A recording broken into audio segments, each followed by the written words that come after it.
Welcome back, and we're in episode 17. Thanks for returning with us. And remember that you'll need a login to engage in the activities that you see presented here. And last time, we got into story maps with both the classic version and the current version, those wonderful templates and the exciting new current template that can do all kinds of things all in one, with the discussion of projects and design and doing some collaboration. And we got to the end last time and said, wow, there's so much more to go through. So yes, indeed, we're going to keep working on those sections during this hour, with adding in a look at the ArcGIS online competition for high school and middle school students as a look at how our students working with these tools to do some reporting about projects that they've done. So more on that as we get into it. Let's jump in right away. We've got a lot to cover today. And so Joseph is going to get us started. And Joseph, if you're ready, I'm going to stop sharing. Absolutely. Thanks, Charlie. Well, Kylie and I are going to share 2 blocks of thinking about and using and creating story maps with you all today. The first block is going to be improving work. How do you improve your work in story maps, tips in authoring? And then in the second section, we're going to talk about possibilities and expand your horizons.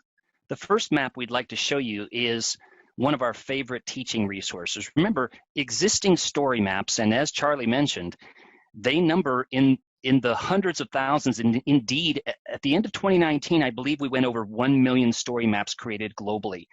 And so many of these are wonderful teaching resources. One of our favorites is this Living in the Age of Humans, or the Anthropocene, what many scientists call, because the heavy impact of humans on so many aspects of the planet. This particular one, there's a couple of things that we'd like to point out. First of all, we sort of had a light touch on this, but you can embed graphs, interactive graphs in these story maps, photographs, maps, immersive experiences. Wow, these are really compelling images, aren't they? And yes, interactive maps as well, showing the impact of agriculture, population, and other things that make this really the age of the humans, the 7.5 billion of us. And yes, interactive maps and imagery. One of the things that we wanted to show with these story maps is that if you're teaching environmental science, geography, a couple of other subjects here, you can use this whole collection, and we'll talk about collections in a moment, of the age of the Anthropocene. It's not just one map, but it actually has multiple chapters, as you can see up in the upper right, Living in the Age of Humans.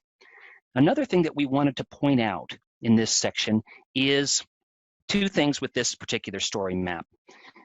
This one touches on, remember we were talking about, as you get immersed in the world of using geospatial technologies, you start to know and be familiar with certain authors. This one in particular, John Nelson, he's one of our cartographers at Esri. And so I gravitate to, every time John posts a map, I take a look at it, because it's usually something pretty interesting, including teaching with the J.R.R. Tolkien types of themes in his maps. But this one is of particular importance nowadays. The one I wanted to show at the end, though, is our subject that we briefly raised last time, and that is credits, right? Remember metadata.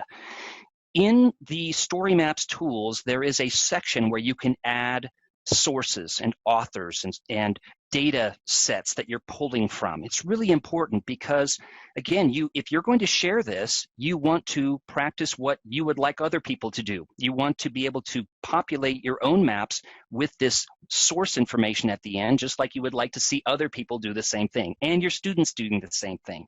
So this one is a nice, just right, I think. It's a nice balance between not too much and not too little. John explains how he made the maps in a blog. He also talks about the sources.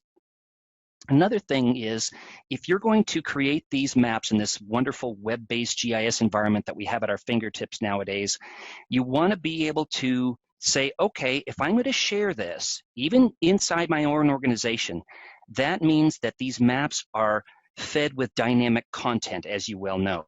That means that if you're going to share, you're going to take responsibility for curating these maps, right? You're going to say, okay, I'm committed now to spending time periodically reviewing this, making sure that all the data sources work. So this particular one is a nice story about someone's journey over their course of their career. But notice in this last frame, this particular image is really broken. And so this person needs to really go in there. I can't do it. You can't do it. It's the author that has to do it. So there'll be things like that that you may see occasionally in your story maps that need to be updated, need to be fixed. All right, I'm going to turn it over to my colleague, Kylie, now. Thanks, Joseph. That was great. So one of the things as you were talking, there were two that really jumped out at me that I'm going to talk about right now. One of them that you mentioned was sharing and other people using these. And the other one you talked about was the metadata and the information. It reminded me of two things with our map, our story map that we made in the last episode. The first is, I know that when I share this with people, and my mom was a teacher, so she's going to love to see what we're doing with this project. She always looks at it wherever I sent it to her. And she and I text a lot. So often I text her a URL, and she's just going to click on it. So how is that going to work on a mobile device? All right, so one of the cool things is we did use the newer template for a story map. And so I'm going to just show this on a screen here today, where I'm going to take my browser window, and I'm going to go ahead and I'm going to make it smaller. We'll minimize some other stuff so we can really focus on this one window. But just to let you guys know, your story map is going to behave pretty well on a mobile device. As you can scroll down, you can see the content we put in is still there. We've got some fixes for navigation to let it still work, but it isn't broken at these smaller screen sizes. And I think that's important because right now, how often are people using a tablet? How often are they using their phone to review the content? There's one other example of this that I want to show quickly, and I'll be showing this map later as well. But this is a map that I've made, and I'll look at it more later, but it's about favorite colors. And it has quite a number of things in it. And so it's a great example of how when we resize our screen, we can still work with the content. In particular, there's a survey here. And look at this size, it's a little tile, and I can open it and work with the survey. Well, if I take this same web map or story map and I go full screen, that survey is right here. It's embedded right in the content. So on a mobile device, the story map is smart enough to fix some of these components for me. Again, further down, you'll see that we have a dashboard right in this story map. Don't get too distracted by it right now because we'll go explore it. When I go to my smaller screen, again, my dashboard isn't going to work great right here embedded into this other page. So we're able to access it, but we're kept good experience for a mobile device. And again, those are things the story map just does for us. Now, really quick, because I want to show this other important fact, when we did our story map, we used that app, right? And we made our story map.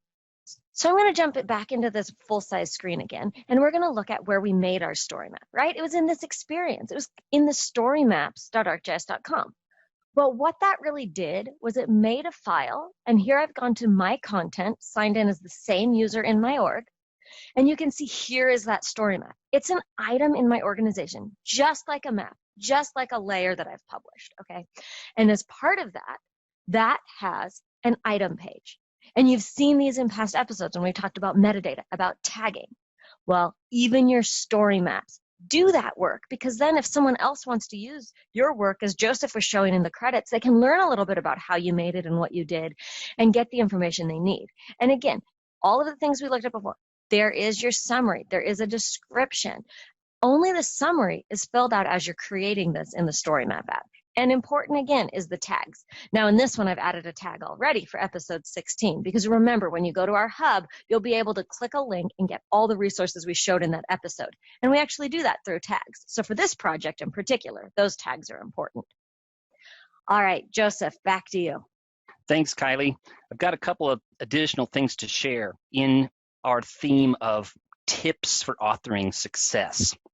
This particular short section is going to be about balancing too much versus too little. Remember, the objective of story mapping is to communicate an issue, a problem, a topic clearly and concisely, really.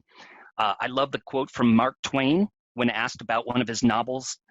He said, "If I had had more time, I would have made it shorter." You've probably said this to your students as well. You don't need to go on and on, right? It doesn't have to be your master's thesis. A story map is meant to communicate in a short amount of space. That's what maps have always had appeal to do, is a large amount of information in a short amount of space.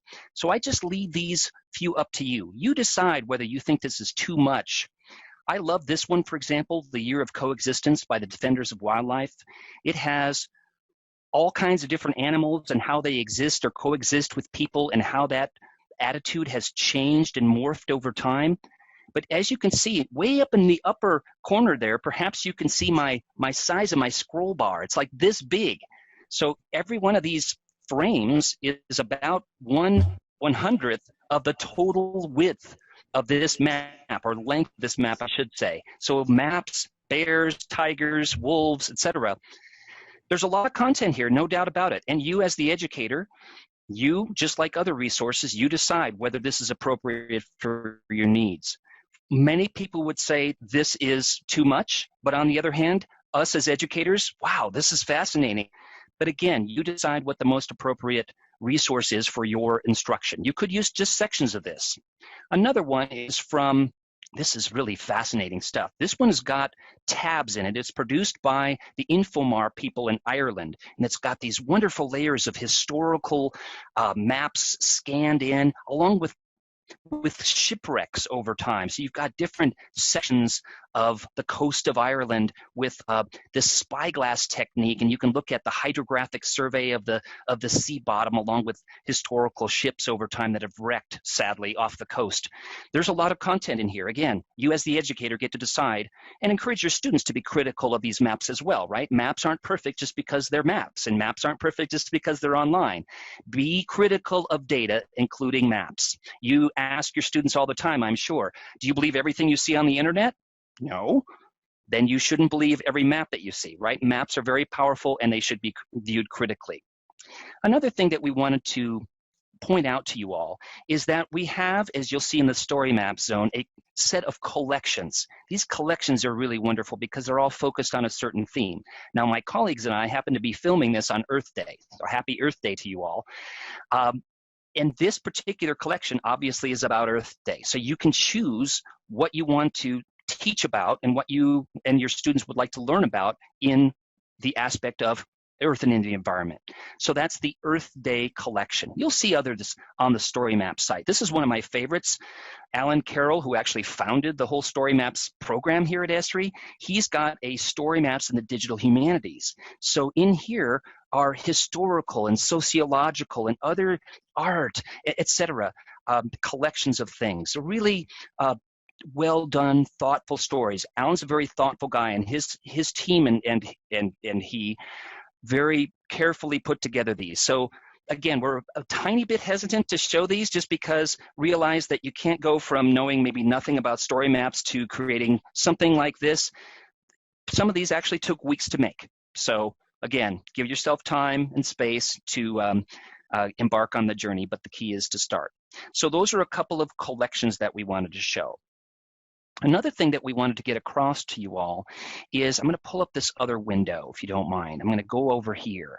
I'm now inside my ArcGIS Online organizational account. Let me widen this window just a little bit. And I've got a map, for example, called How Walkable is Your Community? It's a story map that has a survey inside of it and a couple of videos, and et cetera. It's about walkability of communities and why that's important.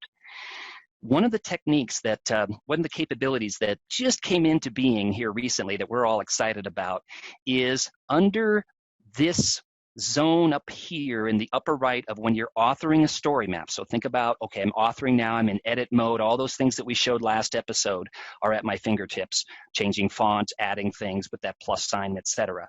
But one of the new things, as you'll see, is duplicate story. This is kind of like a save as when you're authoring something like a Word doc, right, or a PowerPoint. You can save as. Why do you do that in a story map? Well, just like you do in other tools. If I want a copy of it and then just adjust the copy. So if I duplicate that story, yes, duplicate that story. It's going to make a copy of it inside my ArcGIS Online organizational account, and it's going to have a slightly different name. Probably we'll check it out in a moment. Okay, now it says copy. And what if I want to do something like how much litter is in your community? Now take out this copy here, right? Okay, so now if I save that, right, if I publish that, and I'm just going to share it with my own organization, I should, if I go to content, I should have my walkability map. Hey, nice work, thanks. I'm going to go to the content and just check it out. All right, so I'm going to refresh this page. You see my how walkable is your community map showing right on top, and then I've got how much litter is in your community. So that's so powerful. I can spend some quality time, and so can my students, on making a story map. And then I want to adjust it slightly to be a different theme, but largely have the same structure. Very powerful to be able to do that. Okay, I'm going to turn it back to my colleague Kylie right now to continue with our story maps discussion. All right, Joseph, again, you're just saying things that get me thinking of other things I want to make sure we share with the viewers today. And one of them is you were talking about this process of not having something and getting to have something. Like, how do you get started? There are all these resources. There's so much in them. And it reminded me of a program we do for students. And Charlie's going to talk about this a little bit later in this episode. But we have an ArcGIS online competition for U.S. high school and middle school students. And in that, what they actually create is a story map. Now, the reason it jumped to my mind is most of these students may not have created story maps before. And so as part of the program, we put together some guidelines for them. These are directed at that competition, but these guidelines could be applied in any project. So I just wanted to share where these exist for people who do want to see a couple tips on creating good story maps and the types of content to put in. Now, if we scroll down in this article, you can see this section on design and judging. And in particular, I want you to look at, there's a visual supports. Okay, so in this particular competition, it's a map-centric exploration. So they remind you of things of how to keep your story map focused on the map, right? Limit the amount of video you have. Limit the number of images total, and especially the number of images that you didn't create as part of your project, because in this case, we're looking for original work by students, and we really want them to own the pieces. Now, again, not all of this will apply to any project you're doing, but they are some useful things to consider. Another great tip in here is the short URL. Of having a short URL, it's going to make it much easier for people to find your story. And down here, these project tips. A reminder, again, like we've been talking about, of looking at some examples before you get started. You might get some good inspiration there, and hold that thought because we're about to get into that even more. But then a good story map, orient your reader. Make sure it's interactive, exploratory. This isn't designed to be a web page of static content, but really interactive. So keep that in mind as you're designing these. Just some good reminders of how we can get good content in it. Now, I know I just said one of them is looking at other content to get inspired and some ideas. And I know that's what we wanted to talk about in our next section, Joseph. So I'm going to hand it back over to you so you can kick off that part. Absolutely. Thanks so much, Kylie. This part is really important. It may seem dry and boring, but it is really critical. And just like you have your students cite their sources, when you're making story maps, remember that they're multimedia. Designed that way so that you're going to be, and your students are going to be looking at all sorts of different images, many caution points required here in instruction, to be sure. But one of the things that Kylie's nudging us to do, and I'm nudging you to do as well, is think about just because an image is out there does not mean you can use it in your report, in your story map, in other content, right? A good rule of thumb, for example, this Sounds of Planet Earth story map, all of the sounds that I actually have in this are my own recorded sounds. If I didn't have those, I could go out and try to find images or sounds that are U.S. federal agencies that generally that information is not copyrighted, although there are a few exceptions. Wikimedia, Creative Commons, look carefully at the at the permissions, but oftentimes educational use permitted, okay? And if you don't have any of those, or it's not your own source, then ask permission, right? So Bob's Photos Inc.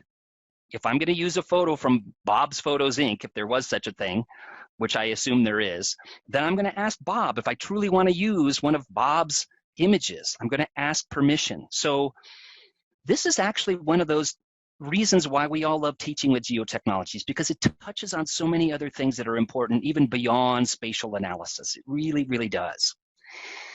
All right.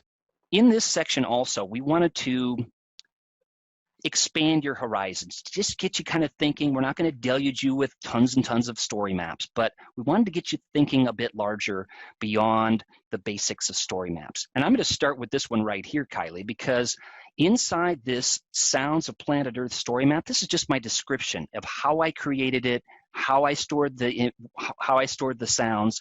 This is the actual, it's 100 sounds, waves, pebbles, walking along the road, cars.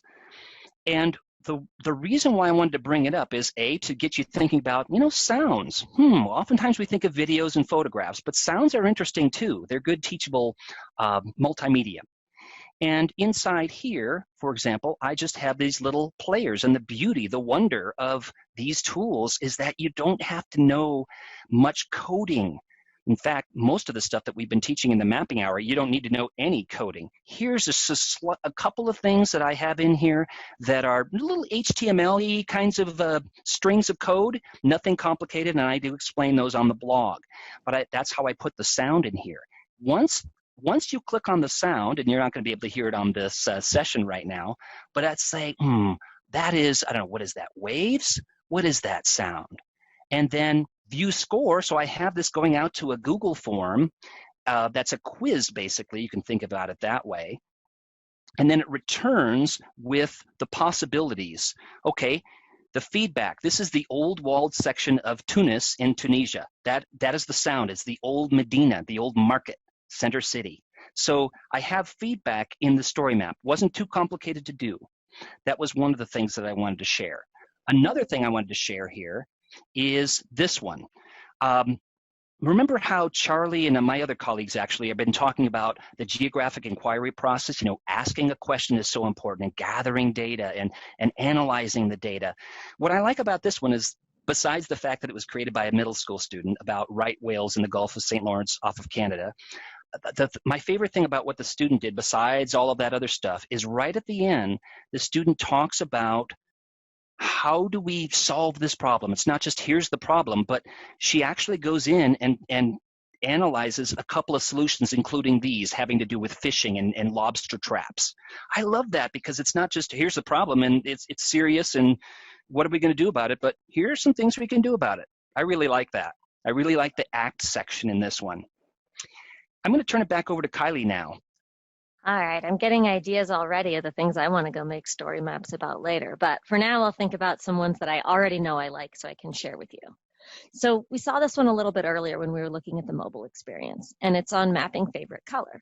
And this is one I put together recently, and what I think was really fun about it was it kind of introduces the concept of GIS through a story map and uses some of the different types of pieces we can put together to really help someone understand how they can participate in some of this GIS process. So in this story map, you'll see there is, as I mentioned before, there's an embedded survey. So someone can fill this out, and right as they scroll, they'll then see their own dot reflected on the map. So we're taking some of these different things we've learned over the course of the mapping hour, like creating surveys, creating maps, and in a second, a dashboard, and put them all into your story map. So instead of having to send someone, oh, here's a link to my survey, go fill it out. Here's a link to my map, you can look at the results. Here's a link to a dashboard, let's analyze the results of it. And even in this one, I'm going to scroll down a bit so you can see it. There's that dashboard I mentioned. In here, we've even have some other maps where we're doing some more analysis, looking at a heat map and some other types of things that we've played with, looking at heat maps by color, for example, and toggling colors on. And so I ended up using the story map kind of as a delivery vehicle. So I don't have to send out a bunch of different links. I don't have to hope people can figure out the connection between the map I sent them and the dashboard I sent them, but really helping them make that connection and tying it into, well, one story, right? That's the whole point. We have all these cool pieces we've built. Let's now tie it together. So one thing I really found powerful here was just, again, that idea that someone could come in and provide their own information for the map and then immediately see it. So I'm sure you can think of other types of surveys you may want to do where the person taking the survey would like to see what other people have done. And this is one way you can present that. Another story map idea, well, we've talked a little about this.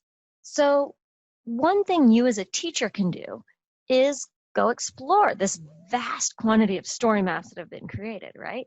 And one thing to keep in mind when you're reviewing it is these show content, right? There are some amazing authors who've put together some really compelling story maps, and you can use it in your classroom to teach content or teach a concept, right? We've done that with geoinquiries, right? We're helping you take content and concepts that you need to cover as part of your curriculum and give a mapping twist to it, a different way to explore it, to maybe visualize that same information. Some students that might really resonate for. It's just adding to your toolbox of things that you as a teacher can do to make your content be memorable, stand out in someone's mind, and continue through as they go through their schooling. So this is an example of one of the story maps I really like when thinking about teaching content, because it looks at world ecosystems, it looks at the ecological land we have. Now, this is a very long story map, so you do need to think about the things Joseph was talking about how you as the teacher need to kind of curate this material. Maybe this isn't appropriate for your class, but maybe it is, or maybe you want to tell them certain slides to focus on.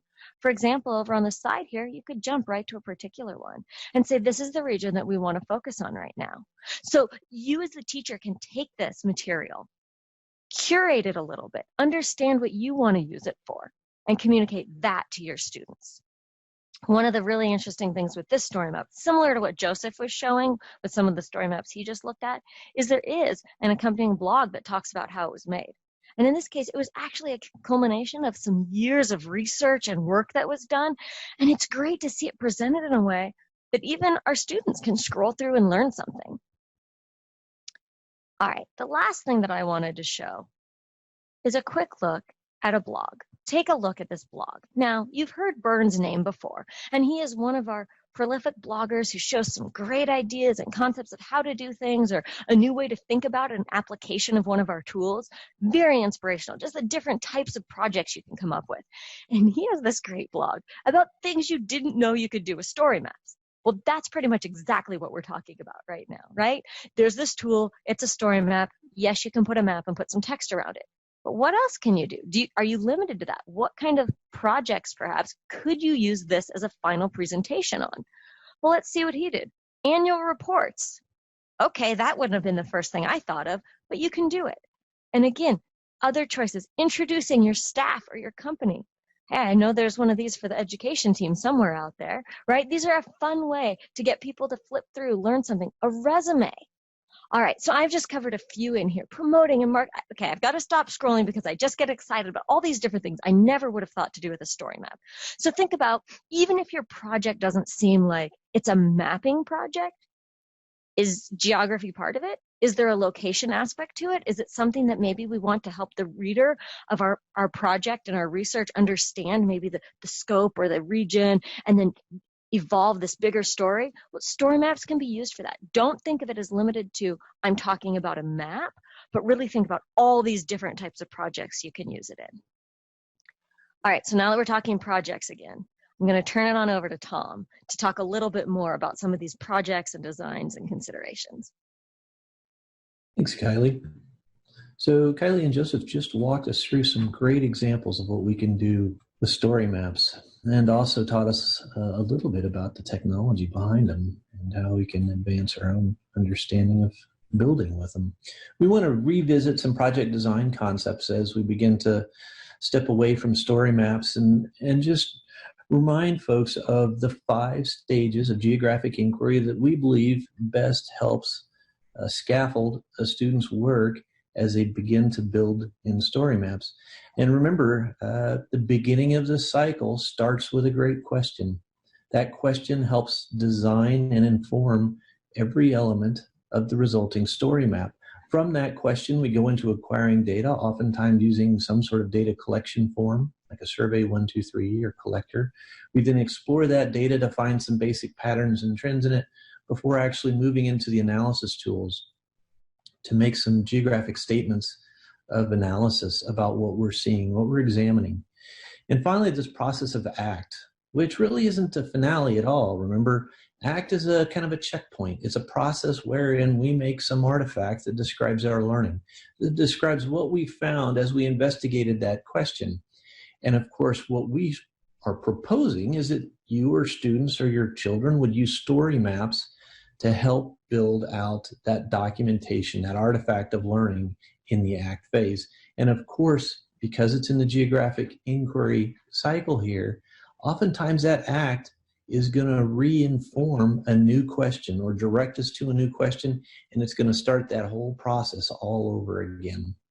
Now, one thing that was highly recommended to me is that when we have students create when students create projects and use story maps to articulate the findings of that project, also consider have students developing kind of an elevator pitch, a 1-minute description of their project and of their story map, so that they have a verbal accompaniment that goes along with that story map. Because depending on the setting the students are using it in, that ability to verbally explain what's going on is very powerful, particularly if you're dealing with an audience that may be fast moving. So very briefly, we want to help create some metacognition around the learning processes here. And in order to do that, we want to think about a concept called TPAC. And this is growing increasingly popular, especially in the space of educational technology and instructional design for those in formal education.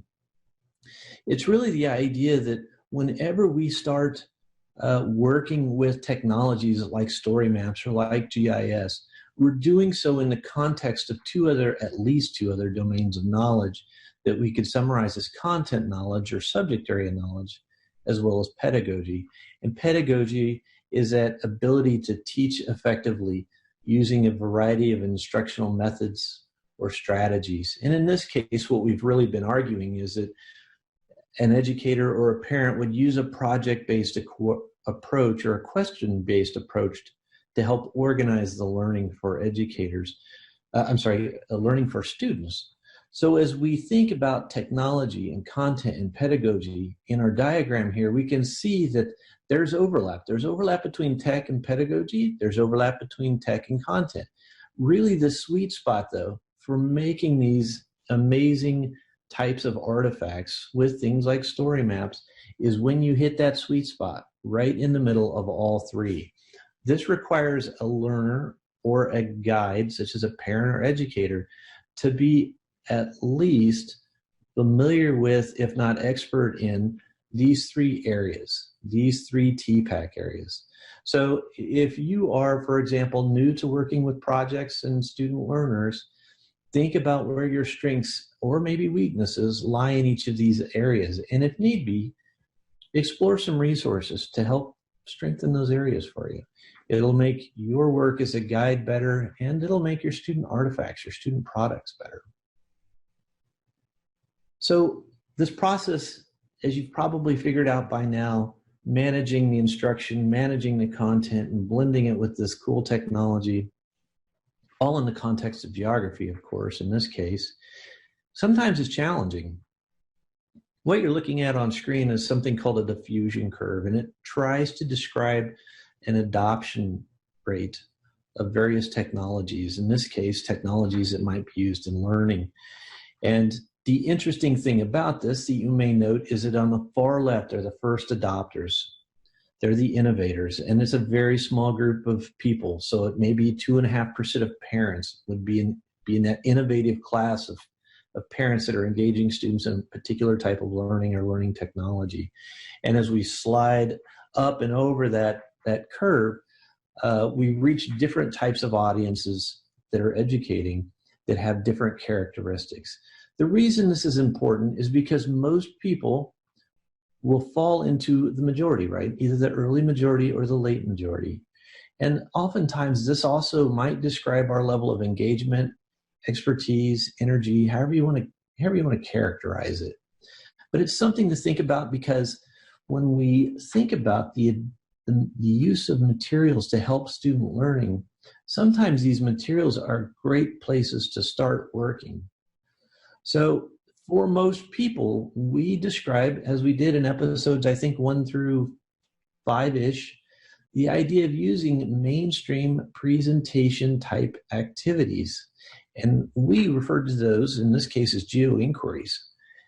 Those are great starting points for almost everybody. And as your skills as an instructor, as a guide advance, and as your students or your children's skills advance with the technology and the subject content, you can drop down our inverted triangle into more and more advanced methods. So starting with mainstream presentation type stuff and moving into effectively scripted content. So these two, again, include geo-inquiries. It might include some of the learn content, might even include some of those online training courses and MOOCs you can take from Esri if you like. As you continue to drop down, you end up in guided projects and then finally in student projects. Those guided projects are typically created by you, the adult, whether you're an educator or parent, and as your students or children become masters of that work and iterate on those cycles, they will oftentimes identify their own research questions. And this is really both of these bottom sections is really where we think people should strive to be, where their learning excels and moves forward at an amazing pace. And they produce some beautiful work products. Lastly, we wanted to key you in on a couple of things. If this whole process is still feeling a little bit concerning for you, over the next 2 episodes, we're going to take 4 deep dives into working with projects. And of course, it's your 4 hosts here. We are each going to pick out one of our favorite topical areas and take you into an example of how it's used or how it was built or why we think it's awesome for your consideration. So be sure to check in on episodes 18 and 19 as we take those deep dives into additional content. I'm going to go ahead and pass it over to Charlie. Thanks, Tom. Tom had a great document there with that triangle, but it was a little hard for me to see it in a couple of different directions. But it reminded me of a document that we have used for a number of years to produce a visual for people to think about. And this is what we call the Instructional Use of GIS. There will be a point or two from inside the Mapping Hours zone in the resources section. We'll include a link to that. But that whole idea that Tom was describing, one of the pieces that is so exciting about GIS is that you can use GIS effectively for instruction in all these different strategies. The piece that people see that is enticing, exciting, is when they see a cool project and they say, I want to do that. Get the rest of this out of the way. Teach me which button do I click to do that kind of a project. And what we've been trying to help you see with this particular episode 16 and 17 is that it's important to go through a series of stages of thinking about some of these things. And when somebody goes to the high end too quickly, that ends up being a frustrating experience because they may not know how to do some things.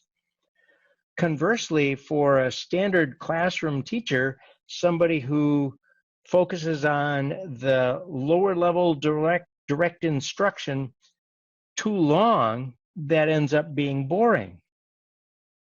And so what we've encouraged people to think about is rise up this scale. And you'll notice that the colors on the front face of this graphic, there's a blend. So it's not really like there's a sharp jump all the time. sometimes it's really hard to tell when you're going from one into the other. And sometimes you can go from, in one classroom, from a presentation into a little bit of a scripted process for students to follow, and then up into a sort of a directed project, and then up into a custom activity, even all in the same class, or maybe even during the same week, and then back down as they get into some new content. This document will help you think about the long-term impact of it. I love that TPAC model to think about teaching and how do we get all three elements engaged in one.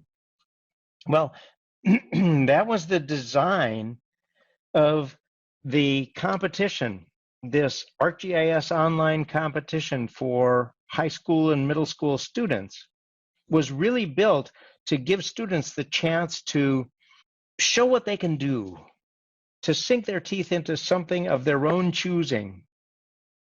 And it really begins with a vision of, we want students to engage in their own project and follow it in their direction, but everybody across the country to be able to do this on an equal footing. And so the competition is designed that students will work on something that is inside the bounds of their state, the geographic bounds. Now, people in Rhode Island may have a little less opportunity than people in Alaska for variety, but by the same token, Rhode Island students may have an easier time zeroing in on a project where Alaska students may have way too many choices.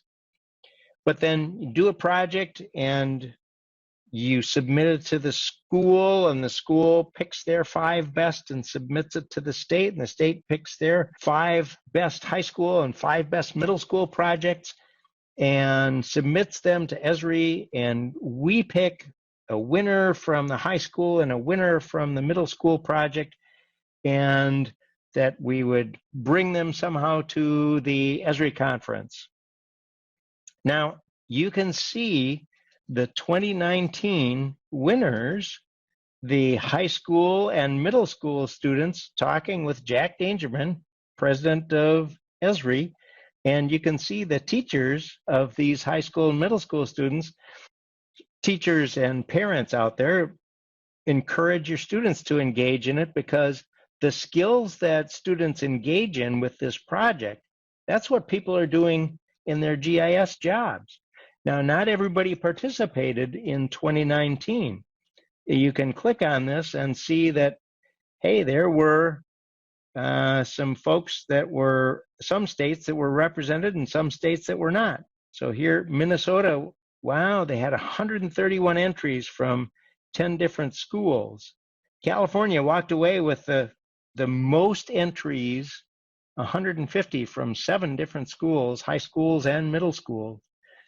Other states was a lot harder to get entries from. So what's happening in 2020? We've got some different states that are participating, and people are still working on their projects, and everybody can still do this. Well, all of the participating states, and any states that aren't participating this year can be thinking about doing this for next year. But what we're really excited to see is that everybody can participate in building some of these story maps just for their own benefit. A school can have their own project competition. A teacher can have his or her own competition. A little neighborhood, now that we're in isolation mode, well, wait a second, how do we do a neighborhood? We could have a neighborhood that spreads across the country, the people who are interested in this particular topic. Lots of ways of thinking about how you can get students engaged in it. But I really want to encourage you to take a look at some of the ones that have been in the top couple of projects, the best at the high school level, best at the middle school level for the past 3 years. And this is a look at the results from the 2019, 2018, and 2017. And notice this is being presented in is a story map. This is in the classic template. This is the map journal style. Here you get to see the 2019 results. California and Minnesota had the bulk of the entries across the country. And there were each year winners and honorable mentions selected from the participating states. And so in 2019, you got to see winners from Michigan and Minnesota and honorable mentions from Washington State and California. Then you can see the full results. So here's 2019, and you can see the high school and middle school winners and honorable mentions. Esri supports this. We want to have 5 winners at the state level, at the high school level, and 5 at the middle school level. The best in each state gets a star, and the awardees earn a prize. It's the same prize. It's just that, okay, the state is going to nominate 1 winner at the high school and 1 winner at the middle school level to go in for that national competition. So you can see the 2019, 2018, 2017 model, slightly different color scheme. So we want people to be participating in this. And let's take a look at the high school winner from 2019. Remember, this is before the new story map template had been released. So this is using what we call a bulleted list.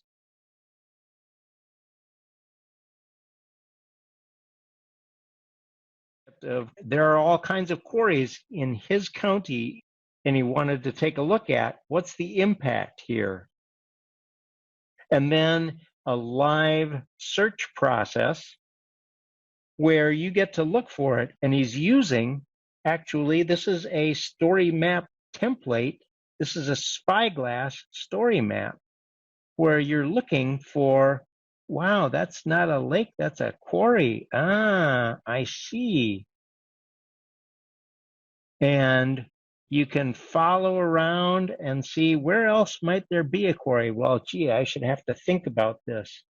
The next tab will reveal all 8 quarry locations around the county.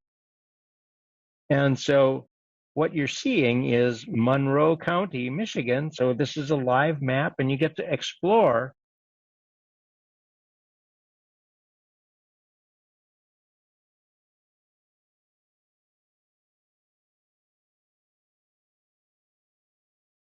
the topography. Wow, here's one of the quarries. And as you go zoom in, you can look at it and see, oh my God, these lines, these are contour lines. And so he's looking at LiDAR data the LiDAR data was used to generate the contours. These are 1-foot changes in ground elevation. So there's all kinds of information built within these. It's exciting to look at. The middle school student put together one that will harken back to a story that Joseph was doing back in episode, let me think, must have been episode 6 or 8. This was way back here, where it was this Legionnaire's disease. And there's Dr. John Snow, the story there.